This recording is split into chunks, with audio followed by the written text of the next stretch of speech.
നമസ്കാരം. നമ്മളുടെ ഖജനാവ് പൂച്ച വെറ്റി കിടക്കണേന്ന് പറഞ്ഞിട്ട് വിവരാവകാശ പ്രകാരം നമ്മുടെ റിപ്പോർട്ടർ ചാനലിൽ നൽകിയ മറുപടിയിൽ ഏതാണ്ട് 5000 ചില്ലാനും കോടി രൂപ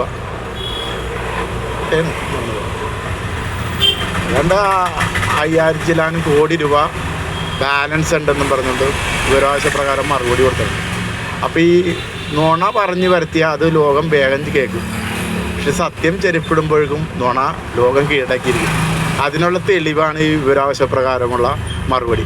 അപ്പം ഈ മറുപടി കോൺഗ്രസ് മാപ്രകൾക്ക് അന്ന് സമർപ്പിക്കുന്നു. UDF സർക്കാർ അധികാരത്തിലേക്ക് ഏറുമ്പോൾ ഖജനാവ് കാലിയായിട്ടില്ല എന്ന രേഖകൾ. ഈ വർഷം മെയ് 1 ഖജനാവിൽ പണമായി ബാക്കിയുണ്ടായിരുന്നത് 5429 കോടി രൂപയാണ്. ധനവകുപ്പിന്റെ വിവരാവകാശ മറുപടിയിലാണ് നിർണായക വിവരം.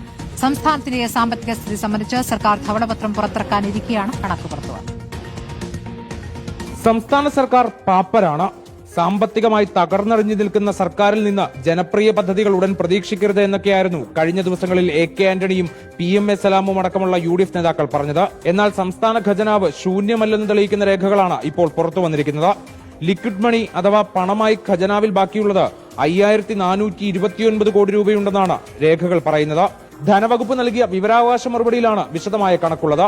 LDF സർക്കാർ പടിയിറങ്ങുമ്പോഴുള്ള നീക്കിയിരിപ്പാണിത്. നേരത്തെ മുൻ ധനമന്ത്രി KN ബാലഗോപാലും സമാനമായ കണക്ക് മുന്നോട്ട് വെച്ചിരുന്നു. ധനകാര്യ കമ്മീഷന്റെ വിഹിതത്തിൽ 10,000 കോടിയുടെ വർധനവ് ഇത്തവണയുണ്ടാകുമെന്നും മൊത്തത്തിൽ 30,000 കോടിയുടെ അധിക റിസോഴ്സസ് ഖജനാവിൽ എത്തുമെന്നും ബാലഗോപാൽ അവകാശപ്പെട്ടിരുന്നു. പണമുള്ളതുകൊണ്ടാണ് ആദ്യ മന്ത്രിസഭാ യോഗത്തിൽ തന്നെ ജനക്ഷേമ പദ്ധതികൾ പ്രഖ്യാപിച്ചതെന്നും CPIM വാദിക്കുന്നു.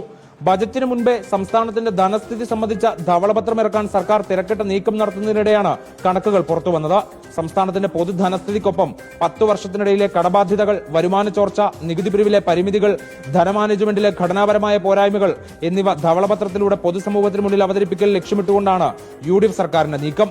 റിപ്പോർട്ടർ, തിരുവനന്തപുരം.